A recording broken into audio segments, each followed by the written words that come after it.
Well, most of the focus of this election has been on domestic issues in the United States, but perhaps the biggest international issue at play is the ongoing war in the Middle East. We're going to talk more about that now with Sara Yerkes, who is a senior fellow in the Middle East program at the Carnegie Endowment for International Peace. She's also a former foreign affairs officer in the State Department's Office of Israel and Palestinian Affairs. Sara, thanks so much for joining us live there from Washington, D.C. I mean, a first question I just have to ask, looking at it from overseas, how much do American voters really care about things like the war in the Middle East? American voters care about these issues, but at the end of the day, they're voting on mostly domestic issues. Foreign policy is not an issue that brings people to the ballot box.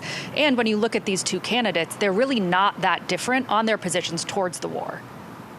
And I want to ask you more specifically about the situation in Michigan. Kamala Harris facing a lot of skepticism from some of the state's 200,000 Arab Americans who are frustrated that as vice president, she hasn't done more to help end the war in Gaza and scale back aid, for example, to Israel. How much do you think that policy is going to hurt her specifically in Michigan?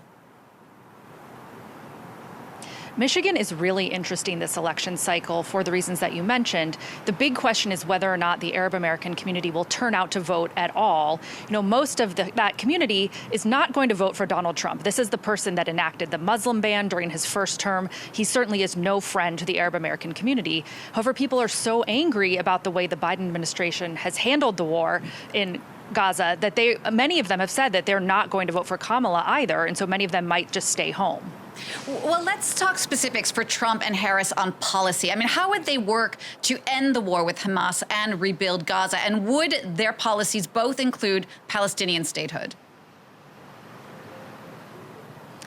I think for a Harris administration, it's not going to vary that much from the Biden approach, which is a focus on a ceasefire, trying to end the war, and then a potential path to Palestinian statehood. Trump, on the other hand, has no interest in Palestinian statehood. He completely eliminated U.S. relations with the Palestinians in his first term. He is best friends with Netanyahu. He's likely to keep supporting Israel to the largest extent that he can. So that is where these two candidates do differ quite a bit.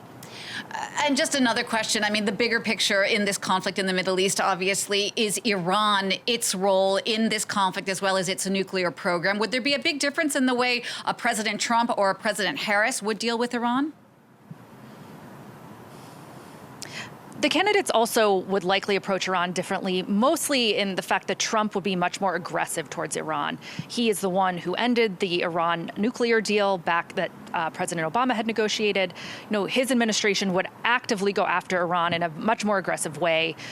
President Harris, on the other hand, again, would be similar to the Biden approach, which would be to not try to antagonize Iran, but also most likely not be able to achieve another deal anytime soon. All right, Sara, thanks so much for sharing your expertise with us there from Washington, D.C. That's Sara Yerkes.